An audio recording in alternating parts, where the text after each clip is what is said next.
তিয়াশা ভাবির বিয়ের পর থেকে ওনার আর কোনো খোঁজ নেই ভাইয়া। ওনারা কোথায় থাকে, কেমন আছে, কিছুই আমার জানি না। সাগর প্রথম থেকে তিয়াশাকে ভাবি বলে ডাকতো।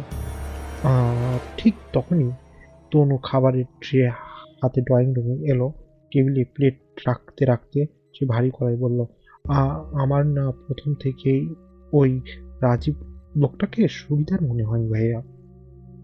কেমন যেন একটা অদ্ভুত রহস্যময় স্বভাবের ছিল।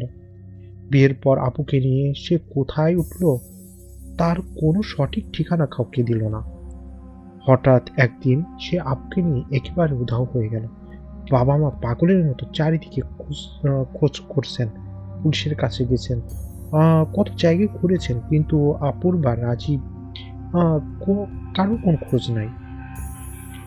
তনুর গলাটা ধরে আসলো। সে একটু থেমে থেমে চোখের জল মুছছে আর বলতে শুরু করলো, মেয়ের শোকে বাবা মা এমনিতেই ভেঙে পড়েছিলেন। একদিক কার যেন ফোন পেয়ে আপুকে খুঁজতে একটা অচেনা জায়গায় গিয়েছিলেন ওনারা, কিন্তু সেখানে থেকে ওনারা জ্যান্ত ফেরেনি।